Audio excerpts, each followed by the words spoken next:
What is up, Regigigas fans? My name is Eben, and today I'm bringing you a rather interesting offering in a deck that I'm already pretty gosh darn fond of. This is a Sceptile EX deck. Now, Sceptile usually relies on his Unseen Claw, because if your opponent has a status condition, then they're going to be dealing 130 base damage for only 2 energy, which is pretty spectacular.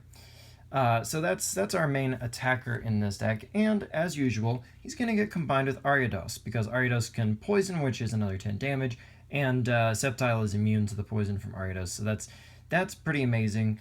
So we're running the 3 Sceptile, we're running the 2 Ariados, and the 2 Spinnerack. Now this deck often, let's see, well, we've got the 130 from the Sceptile, and then the 10 poison damage for 140 we can deal, essentially. Well, oftentimes these decks will rely on like a muscle band, and that's 160. And then if you've got, say, bats, you're dealing 20 or 30 extra damage for knockout, right? Well, that's cool and all, but bats take up a lot of room in the deck, and setup can be a little more challenging, and it limits your other options a bit. So I thought, what else could we add to kind of close that gap of extra damage to make sure we're scoring one-hit KOs with Sceptile? And I came up with Empoleon. We're going to be using Archie's Ace in the hole to get this guy onto the field. So very much like a maxi engine kind of deck in a way. This guy sits on your bench, and all your basic Pokemon attacks do 20 more damage to the active Pokemon. So this guy is essentially like a double plus power to all your Pokemon, or like an extra free muscle band. He doesn't work on your evolutions, but we're almost exclusively basic Pokemon in this deck, so that's fine. And he does also have a Hydro Splash attack. So for 2 energy, a water, and a colorless, he deals 70. And we actually are going to be able to use this attack because Fire-type Pokemon might be a problem. But with a Muscle Band and just 2 energy, this guy can one-shot anything weak to water, so that's pretty spectacular. It's a very nice backup attacker, and we're actually going to go for that. But our main backup attacker is actually this Virizion here, whose Bailout might be useful if we end up Ultra Balling or Sycamoring away some Pokemon we might want later, like one of our Sceptiles, for example. And his price count makes him an excellent, as I said, an excellent backup attacker. It's 40 damage, but if we are behind on prizes, that is, we've got more prizes than our opponent, he deals an extra 80 damage.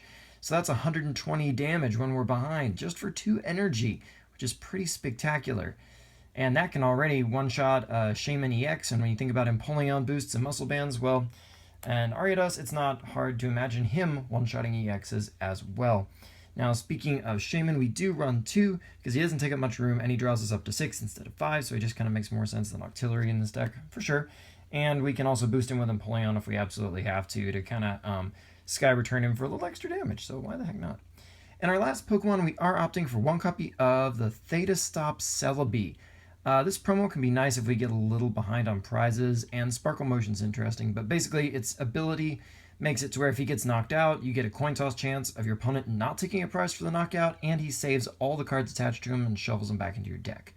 And he can also spread damage with his Sparkle Motion. So an interesting tech we're going to try out in this deck. I think it's really cool. It can be a great lead Pokemon too. Sceptile takes 2 energy to power up, but our friend Celebi can potentially just make it to where our opponent doesn't matter at all. In terms of like getting early knockouts, it just won't matter at all. And when you think about Empoleon boost and a Muscle Band boost and whatnot like that, and then you think about weakness, this guy can actually take on Seismitoad and beat him. That's pretty crazy because of weakness. I mean, think about it, with him 1 Empoleon, and you can stack Empoleons, by the way, but like, let's say 1 Muscle Band, 1 Empoleon on the bench, and a Grass Energy on this guy, he hits for 100 damage on Seismitoad plus 10 to everything on the bench. That's pretty spectacular. And he's not bat bait because of his Theta Stop, so they can't tag him on the bench for an easy knockout or anything. So that's pretty cool. Supporter-wise, we're opting for 2 copies of Archie's Ace in the hole. This way, if it gets prized, it won't shoot us in the foot too badly. We shouldn't prize both of them, probably. Probably not. I mean, it's not the end of the world, but obviously we rely on Empoleon for knockouts, so we don't want to have both, our only one prized. We do also run 4 Sycamores to kind of definitely get us those hands we must have to keep going. It's just the best draw power there really is right now. We've got 1 copy of Lysander for, of course, all the obvious reasons. We've got 1 copy of Xerosic, because this can help us stay ahead in the energy race against Pokemon, picking off DCEs and occasionally things like Double Dragon and Strong Energy as well. and it can also be very useful to get to pick off Fighting Fury belts, which can take things out of our one-shot KO range potentially. So Zerosik can just pick that tool off and either take a knockout when you did sufficient damage on a previous turn, or make sure that it does get knocked out when you attack this turn. So a supporter that's useful enough that I think it definitely justifies a space. And we are opting for Hexmaniac here. It's a great first turn supporter if we don't end up going Archies or Sycamore, and it can definitely hamper certain opponents, and so on and so forth. So it's got just enough utility. I think it does warrant a copy, and you can easily battle compressor it if it's not going to be useful in the matchup. No worries. And speaking of things like that, we do run battle compressors, and we are running 4 Versus Seekers to make sure that we can get the right stuff back. And of course, this can get back our Archies after we battle compress it, so that we can make sure we get our Archies off pretty quickly and efficiently. We're running 3 battle compressors, and we got plenty of draw and surge power, so 3 is enough. Shouldn't be a problem. These are pretty much just going to be sending our selected supporters to the discard pile quickly and efficiently, and our Empoleon so that we can get it with Archie's Ace in the hole. But late in the game, of course, these can kind of thin your deck as well, so no trouble there. We've got 4 Ultra Balls, because this is a great part of the engine to get our Archies going, so this can discard things in our hand that might otherwise slow us down, like extra supporters and whatnot. And of course, it makes sure that we get that Sceptile EX. To get that Sceptile EX hopefully up as our first attacker, nice and early, and it can search things like Ariados too, which is pretty handy. We're running 4 Trainer's Mail. This is a great way to search for things we need, and if all else fails, we can always play it and fail our search to help put our hand into range for Archies. So 4 Trainer's Mail there. And we are also opting for 4 copies of Acro Bike. This is nice because it can also reduce our hand size, and you can always get the thing from the 2 cards that you're going to be able to get out of your hand early game and late game. It can also be good for picking up the thing that's most useful and pertinent in the situation and pitching the thing you don't need, like an extra supporter, etc. Stuff like that. Now, I think it is worthy to note that I did consider Puzzle of Time for this slot instead. So basically 4 Puzzle of Time over 4 Acro Bike, because Puzzle of Times, of course, can dual play to go get you all kinds of cool stuff and pick up some of our 1-ups. But I felt like overall the Acro Bike offered us just a little more utility, so I'm opting for Acro Bike. Feel free to test both, but I feel like the Acro Bike does better work here. We're also running 4 Muscle Bands. It's a card that's easy to puke out of our hand, and it's definitely the thing Sceptile needs. And we want that 20 damage for certain situations over the 10 boost that we'd get from the Fighting Fury belt. So we're relying on our tempo more than our size. So I want that 10 extra damage that we're going to get off the Muscle Band versus the Fury belt. So we are opting for Muscle Bands.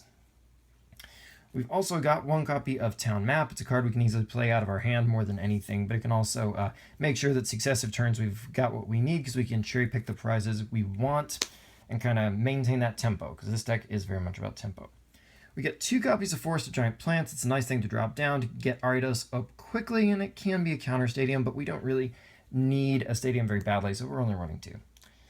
We've also got 2 copies of Floatstone. This can get an undesirable starting Pokemon out. It's basically a switch that we can always get out of our hand, pretty much, but it's nice to put on things like Ariados and Shaman, and yeah, just very utilitarian in that regard. I mean, I think we all know how good Floatstone is. We got 1 copy of Super Rod to make sure that we don't run out of energies, and we can recycle our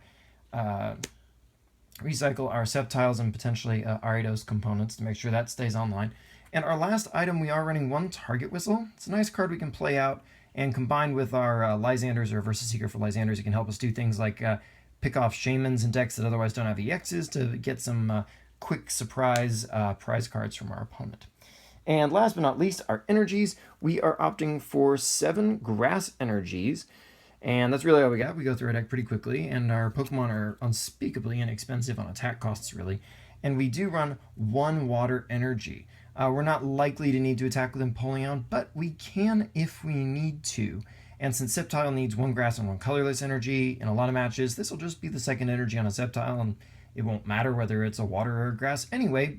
And you're only running the 1, so it's not like you'll ever be in a situation where you got 2 Waters, and oh no, I can't power up my Sceptile EX.